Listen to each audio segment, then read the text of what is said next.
기지개 좀 피시고 어깨 좀 돌리시고 고개도 좀 돌리시고 허리도 좀 돌리시고 졸지 마시고.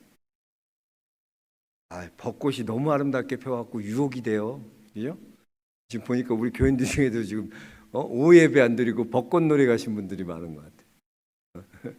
벚꽃이 너무 여기 지금 우리 조천교 쪽에 차가 그냥 이 꽃 구경하려고 꽃 구경하면서 이 교회도 다 오면 좋은데 꽃보다 꽃은 이렇게 다 떨어지지만 하나님의 말씀은 영원히 있습니다. 말씀 붙들고 예배 자리에 나온 여러분이 승리자입니다. 오늘 말씀을 통해서 하나님께서 여러분에게 큰 은혜 주시고 항상 성도는 믿음이 예배를 지키고 믿음이 기도하게 하고 믿음이 나를 지키는 게 아니라 여기 보면 예배가 여러분의 믿음을 지키고요. 기도하기 싫어도 기도하는 것이 여러분의 신앙을 지키고 여러분의 삶을 세워가는 줄로 믿습니다. 그래서 꽃놀이 그거 나는 예배 자리 지키리라. 예배 자리에 나온 모든 성도님들의 믿음을 하나님이 지켜주실 줄 믿습니다. 오늘도 온라인으로 또 현장에서 예배하는 모든 성도님들에게 하나님께서 한없는 은혜와 축복으로 함께 하여 주실 것을 믿습니다. 오늘 사무엘상 12장의 장 제목이 그 사무엘의 고별 설교예요. 마지막 설교라는 것이죠. 이 사무엘의 마지막 설교에는 신앙의 정수가 녹아져 있습니다. 그래서 정말 신앙이란 무엇인가에 대해서 분명한 것을 우리에게 제시해 주고 있죠. 여러분, 신앙은요, 정상으로 올라가는 것이 신앙이 아니에요. 신앙은요, 끝까지 완주하는 것이 신앙이라. 여러분, 우리가 신앙의 목표가요, 정상 위로 올라가는 게 아니라는 거죠. 신앙은요, 어떤 상황 가운데도 어떤 조건 가운데도 끝까지 신앙은 이기고 견뎌내는 것이 신앙이라는 거예요. 소아시아 7교회에 보면 서머나 교회를 향한 하나님의 말씀에도 보면 죽도록 충성하라 그리하면 내가 생명의 관을 내게 주리라 그랬어요. 죽도록 충성하라 그러셨어요. 충성하되 어떻게 끝까지 충성하라라는 거죠. 보면 그래요. 처음에는 열심히 충성하는 것 같고 잘하는 것 같은데 이게 끝까지 가는 게 어려운 거예요. 신앙도 보면 저 사람 믿음 좋아요. 목사님 저분이 신앙이 참 좋은 것 같아요. 끝까지 가봐야 하는 거예요. 어떤 상황과 환경에도 이겨내고 끝까지 견뎌내는 자에게 생명의 관을 주시리라 그랬어요. 여러분, 생명의 면류관 모두 받는 우리 영락의 성도님들 되시기 주의 이름으로 축복합니다. 신앙은 완주하는 거라. 그래서 신앙의 정수는 올라가고 높이 올라가는 게 목적이 아니라 여러분 어떤 상황에도 어떤 환경에도 내가 그것을 지켜내야 돼요. 끝까지 지켜내야 돼요. 예배도 마찬가지예요. 예배가 우리의 신앙을 지켜요. 우리의 믿음을 지키게 해요. 그래서 싫어도 습관적으로 이 예배 나와서 이 예배 자리를 딱 지키는 이것이 여러분의 믿음을 지키고 여러분의 신앙을 지키는 것인 줄로 믿습니다. 신앙은 마라톤 경주에 비교합니다. 끝까지 완주하고 이겨내고 견디는 자에게 생명의 관을 주시는 거예요. 자, 그러면 우리가 이렇게 신앙의 경주를 완주하기 위해서 그럼 어떻게 해야 하나? 우리가 신앙의 경주에서 승리하기 위해서는요, 진리이신 예수님의 말씀만을 따라가야 돼요. 여러분, 사울과 다윗의 가장 큰 차이가 무엇이었을까요? 사울은 보면 외모적으로 봐도 왕 같은 사람이 있어요. 다 풍채도 좋고 골격도 좋고 키가 그냥 다른 사람 머리 하나보다 더 크고 그리고 사울 보세요. 되게 사울 보면 뭐 스캔들이 없어요. 청문회 같은 거 하면 뭐 다 자녀의 뭐에 다 파내는데, 아니 사무엘은 뭐 스캔들이 있습니까? 스캔들이 없어요. 근데요, 다윗은 어때요? 다윗은 허점투성이에요. 스캔들도 있고요. 정말 추악한 죄도 저죠. 어떻게 저렇게까지 하지? 그런 허점투성이에요. 그런데 보면요, 다윗은 하나님이 다 회복시켜 주세요. 근데 사울은 비참하게 그 아들과, 그래서 사울은 마지막에 전쟁에서 비참하게 자기가 스스로 비참하게 인생을 마감하는 비참한 삶이 돼요. 왜 그러냐는 거예요. 뭐가 차이냐는 거죠.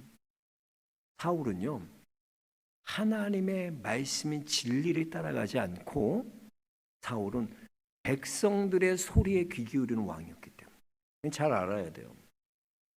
사울은 항상 마음속엔 백성들이 뭐라고 얘기하냐가 중요해요. 그의 관심은 하나님이 내게 어떤 말씀을 하시냐가 중요한 게 아니라 백성들이 나를 어떻게 생각하나, 백성들이 내게 어떤 목소리를 내냐가 중요해요. 그러니까 다윗을 미워하게 된 계기도 뭐예요? 여인들의 소리잖아요. 사울이 죽인 자는 천천히요, 다윗이 죽인 자는 만만이라. 그 말이 사울의 마음에 들어온 거예요. 백성들의 소리가 들어온 거예요. 항상 사울의 정치는 백성들에게 소리를 기울이는 거예요. 하나님이 무슨 말씀하시는 게 중요한 게 아니라 백성이 뭐. 근데 다윗은 어떻습니까? 진리이신 하나님의 말씀을 청종하고 그 말씀에 귀 기울여요. 다윗이요, 수없이 많은 전투에서 승리하는 백전노장이잖아요. 아주 전쟁 잘하잖아요. 항상 보면 전쟁할 때 다윗은 하나님께 물어봐요.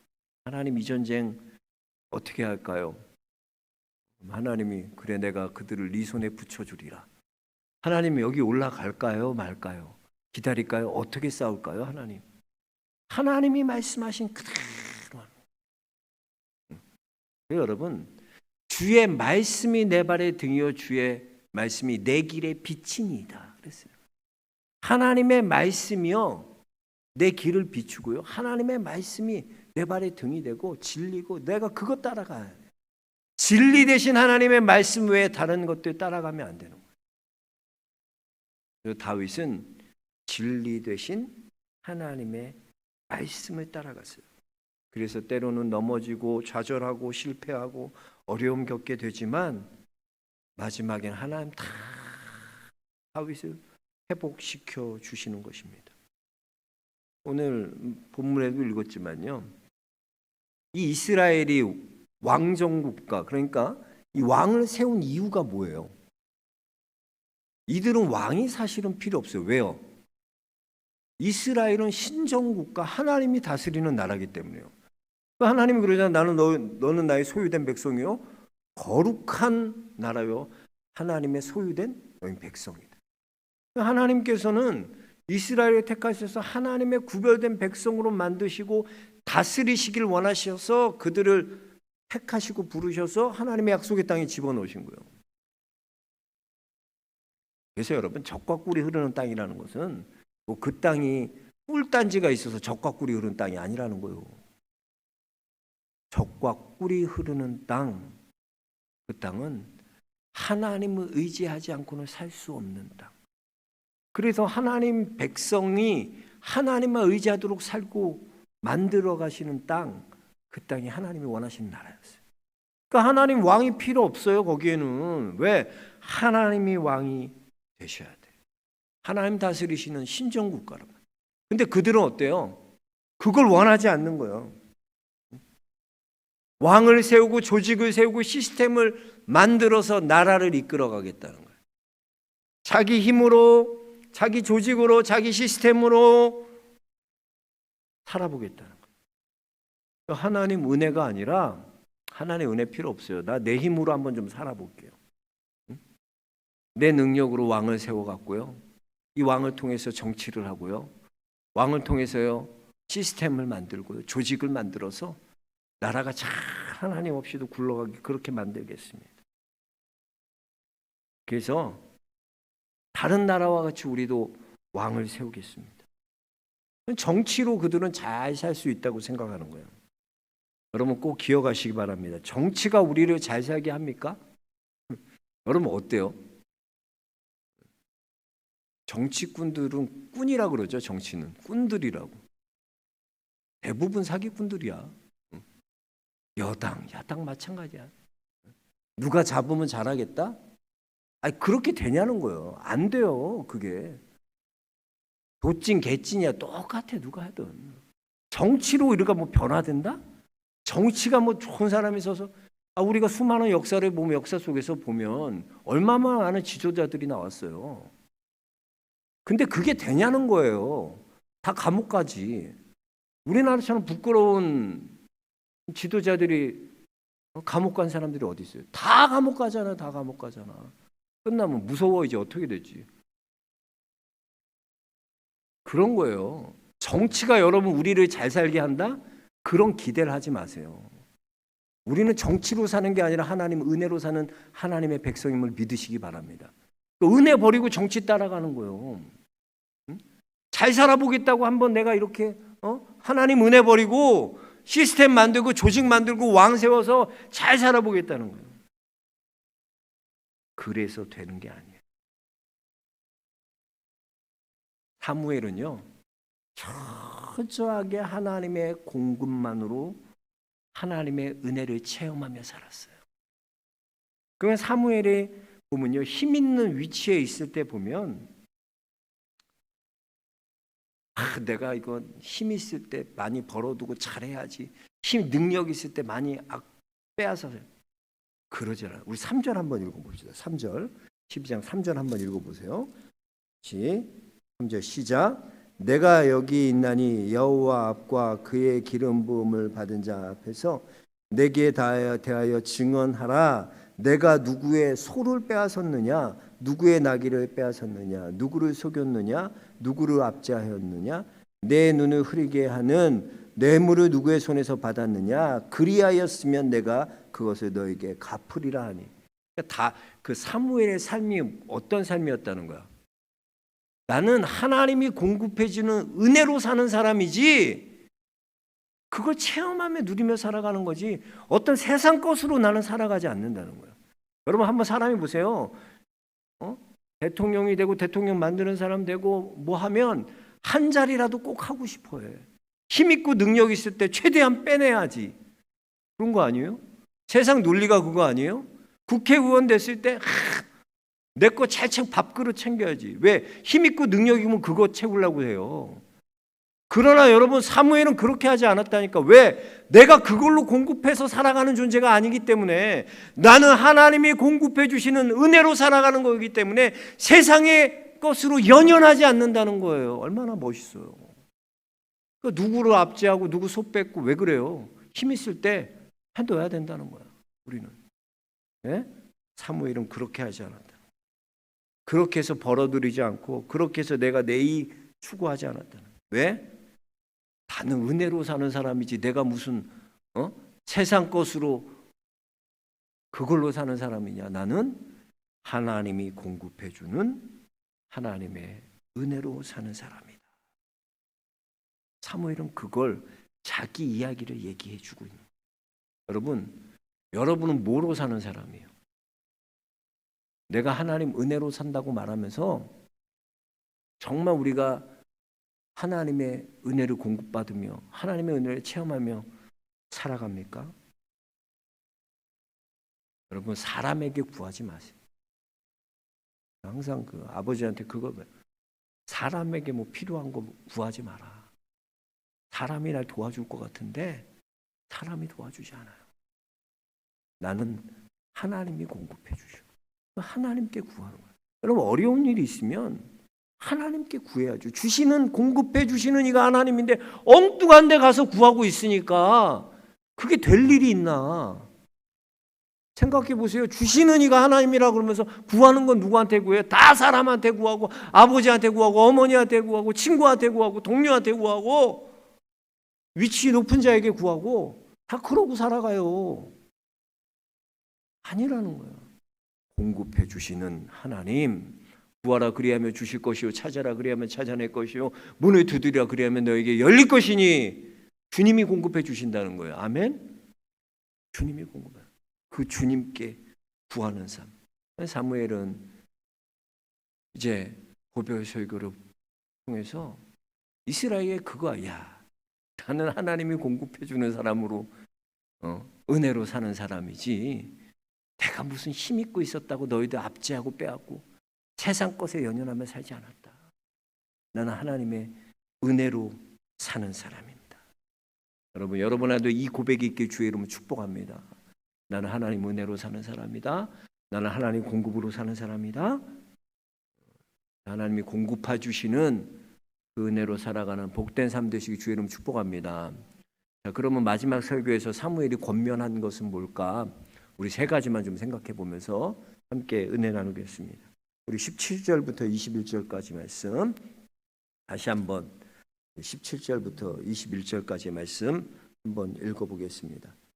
오늘은 밀베는 때가 아니냐? 내가 여호와께 아뢰리니 여호와께서 우리와 비를 보내사 너희가 왕을 구한 일 곧 여호와의 목전에서 범한 죄악이 큼을 너에게 밝게 알게 하시리라. 이에 사무엘이 여호와께 아뢰매 여호와께서 그날에 우레와 비를 보내시니 모든 백성의 여호와 사무엘을 크게 두려워하니라. 자, 보세요. 그러니까 왕을 세운 게 잘못됐다는 거죠. 그들이 왕을 요구한 게요. 예? 그잖아요. 하나님께서 너희가 무엇을 왕을 구한 일 곧 여호와의 목전에서 범한 죄악, 이게 크다는 거예요. 너희는 하나님이 다스리는 백성인데 왜 왕을 구하고 살아? 하나님이 왕이신데 그 하나님 믿지 못하고 그 하나님 섬기지 못하고 왜 너희가 왕을 살아? 그게 뭐예요? 큰 죄라는 거예요. 그래서 그걸 통해서 징계를 뭐로 내리시는 거예요? 우레와 비를 내리신다는 거예요. 징계를. 자, 19절. 모든 백성이 사무엘에게 이르되 당신의 종들을 위하여 당신의 하나님 여호와께 기도하여 우리가 죽지 않게 하소서. 우리가 우리의 모든 죄에 왕을 구하는 악을 더하였나이다. 사무엘이 백성에게 이르되 두려워하지 말라. 너희가 과연 이 모든 악을 행하였으나 여호와를 따르는 데에는 돌아서지 말고 오직 너희의 마음을 다하여 여호와를 섬기라. 돌아서서 유익하게도 못하며 구원하지도 못하는 헛된 것을 따르지 말라. 그것은 헛되니라. 자, 뭘 얘기하냐면 사무엘이 해준 권면은 이거예요. 야, 너희 우레 보고 두려워하니? 그 징계 비 보고 두려워하냐? 우레와 비가 두려워할 게 아니라 우레와 비를 내리시는 그 하나님을 두려워하라는 거예요. 그러니까 정말 두려워해야 될 대상이 뭐라는 거예요? 하나님을 두려워하는 백성이 돼야지. 너희가 징계를 보고 두려워하냐? 징계 보고 두려워하는 게 아니라 너희는 하나님을 보고 두려워하는 백성이 돼야 된다. 그래서 보니까 다 백성들이 우레와 비 보고 두려워했다. 하나님과 사무엘을 두려워했다 그러잖아요. 무서워해요. 왜? 보는 현상이 무서운 거예요. 보이는 현상이 두려운 거예요. 근데 그들이 정말 두려워해야 될 건 누구야? 하나님인데 하나님 두려워하지 않고 왕 세워달라고, 왕이 우리 다스리게 해달라고 그렇게 해놓고선 우레와 비를 보니까 두려워했다는 거예요. 두려워했다. 여러분, 하나님 두려워하시는 성도들 되시기 주님 축복합니다. 정말 두려워할 자로 두려워해야죠. 오늘도 내가 애들한테 얘기했어요. 우리 아내가 애들이 예배 훈련이 너무 안 돼서 예배가 그냥 엉망이라고, 태도도 안 좋고 애들들이. 근데 그랬어요. 애들들, 야, 예배에 니네가 실패자가 되면 그건 아버지도 구원해 줄 수 없어. 대신 내가 너희를 위해서 해줄 수 없는 거야. 예배 잘못 드리면 하나님의 심판이 임하는 거야. 하나님, 이스라엘 보면 예배가 얼마나 중요하지. 예배 잘못 드리면 하나님이 예배 때문에 다 심판하셔. 정말 두려워해야 될 걸 두려워해야 되는데 우리 인생에 보면 두려워해야 될 건 두려워하지 않고 엉뚱하고 두려워하고 있어요. 요즘 보면 뉴스 봐도 그렇잖아요. 김여정 계속 나와갖고 김여정이 나와서 뭐라 그래요? 총으로 안 쏘겠다 그러잖아요. 총으로 한 사람도 안 죽이겠다. 뭐 핵으로 심판한, 야, 뭐 맨날 얘네는 뭐 너무 큰 소리 핵 있다고. 한 북한에 한 100기 정도 핵을 갖고 있다는데, 그게 위협이, 그걸로 위협하는 거예요. 여러분, 핵이 두렵습니까? 두려워요? 경제 요즘 코로나 얼마나 어려워요. 경제가 이렇게 어려워지면 두렵습니까? 여러분, 정말 두려워야 될 거 두려워해야 돼. 보면 하나님 앞에 내가 어떻게 사는지는 두려워하지 않고 어떤 보여지는 현상과 상황 때문에 두려워해. 근데 정말 두려운 짓을 하는 건 하나님께 하는 죄인데, 그거는 두려워하죠. 보이지 않는 하나님께 하는 건 아무렇게나 해도 된다. 예배도 그래서 대충 드리고, 하나님 앞에 헌금하는 것도 정성이 하나도 없고. 여러분, 그거 가장 큰 문제야. 두려워해야 돼. 하나님 두려우면 예배 이렇게 드리겠어요? 우리가 두려워해야 돼. 하나님을 정말 두려워하면 헌금 생활 그렇게 하겠어? 아니야. 하나님 믿는다 그러지만 두려워하지 않아. 용서의 하나님이니까. 뭐 하나님. 사람이 그래, 사람. 이스라엘이 그런 거예요. 그 권면하는 거 뭘 권면해? 야, 우레 보고 비 보고 두려워하지 말고, 현상 보고 두려워하지 말고, 이 우레를 내리시고 비를 내리시는 그 하나님을 두려워하는 인생이 되라. 할렐루야. 하나님 두려워하십시오. 예배는 저도 우리 애들 대신 해줄 수가 없어. 예배 드리지 못하면 심판이 임한. 하나님 앞에 드리지 못하면 각자 심판을 받는 거예요. 그래서 첫 번째 권면, 하나님 두려워하라.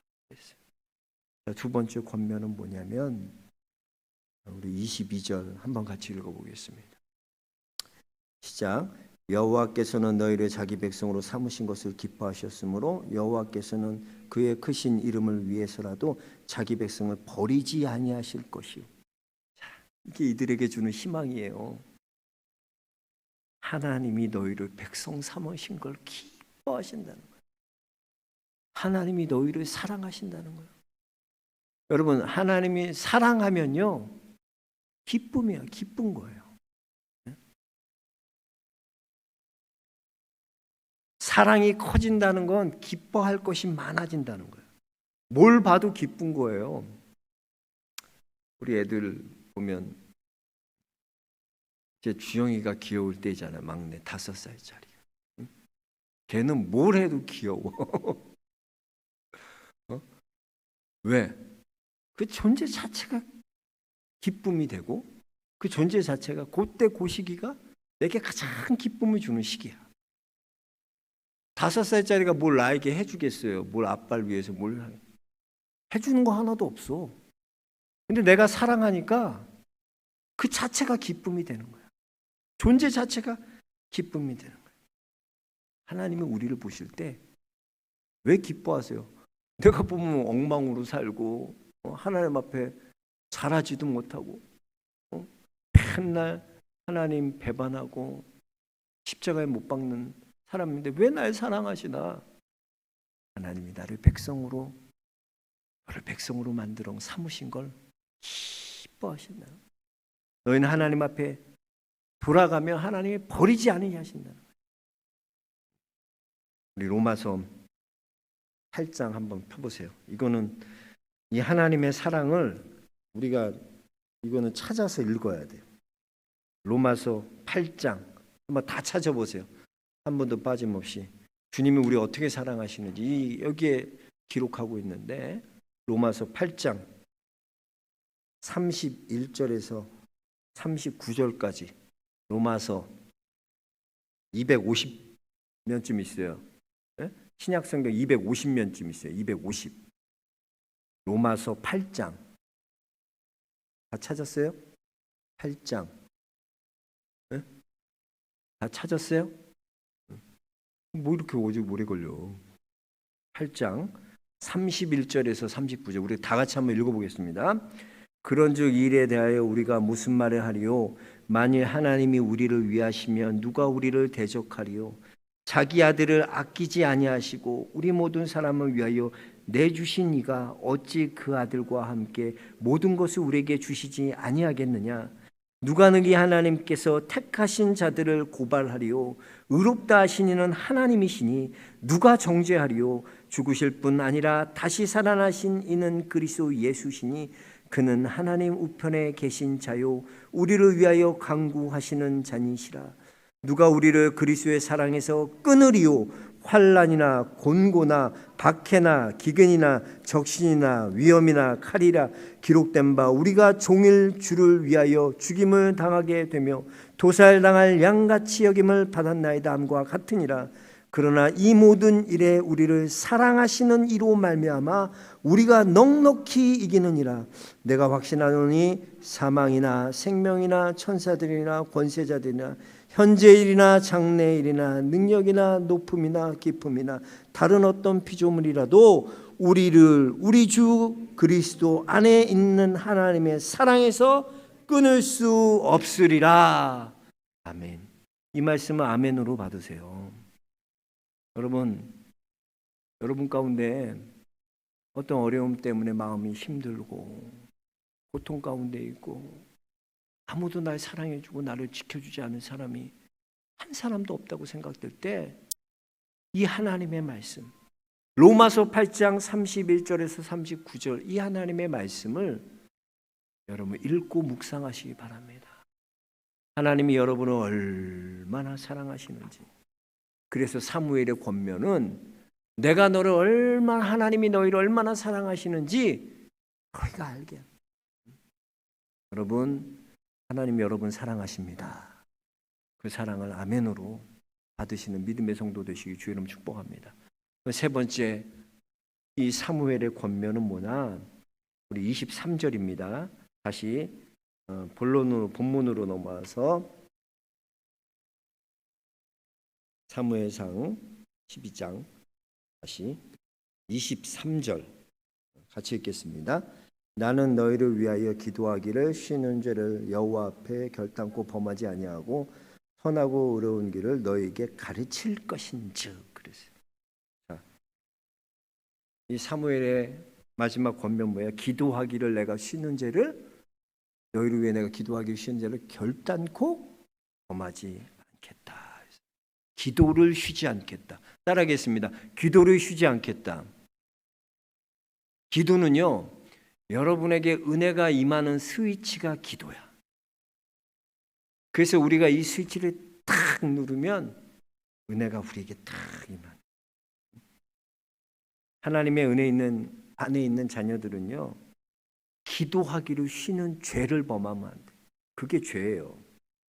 기도는 은혜가 임하는 스위치인데 왜 내 안에 은혜가 없어지나? 왜 점점점 은혜가 없어지고 이렇게 메말라가나? 기도가 없기 때문에. 기도하면 하나님이 들으시고 기도하면 하나님께서 은혜를 주십니다. 사무엘은 너희를 위하여 기도하기를 쉬는 죄를 내가 결단코 범하지 않겠다라고 권면하고 있어요. 여러분 하나님의 은혜가 임하는 스위치가 기도예요. 기도를 쉬면 안 돼요. 그러니까 은혜가 끊어지지. 기도하기가 중단되니까 은혜가 끊어지는 거예요. 요한복음 야고보서 5장 15절에 보면 믿음의 기도는 병든 자를 구원하리니 주께서 그를 일으키시리라. 혹시 죄를 범하였을지라도 사하심을 받으리라 그랬어요. 기도엔 여러분 놀라운 능력이 있습니다. 기도를 쉬는 죄를 결코 범하지 않아야 돼요. 그게 죄야 죄. 하나님 은혜가 끊기는 거예요. 하나님 은혜 가운데 살아갈 수 없게 만드는 게 기도를 쉬게 하는 거예요. 여러분 무슨 일이 있어도 기도를 쉬는 죄를 범하면 안 돼요. 이번 고난 주간엔 작정을 하세요. 내가 새벽기도 고난 주간만큼은 내가 새벽기도의 성공자 되리라. 빠지지 않고 이 예수님의 고난을 생각하면 나도 고난 받으리라. 기도의 스위치를 누르시기 주의 이름 축복합니다. 그래서 이 사무엘의 마지막 권면은 기도하겠다는 거예요. 여러분 이제 오늘부터 고난 주간 이제 시작됩니다. 특별 새벽 기도회가 있고 또 성금요일 집회가 있고 우리 고난 주간에 예수님의 고난을 묵상하고 또 예수님 걸어간 십자가의 길을 걸어가라고 비아돌로로사 십자가의 길을 또 만들었어요. 여러분 주중에도 좀 오셔서 조용히 이 골고다의 길이라고 생각하시고 십자가의 길을 조용히 오셔서 묵상도 하시고 오픈해 놓을 테니까 또 고난주간 특별 새벽 기도에는 내가 이번엔 성공하리라 하시고 꼭 여러분 결단하시고 승리자들 되시길 주님 축복합니다. 기도하겠습니다. 하나님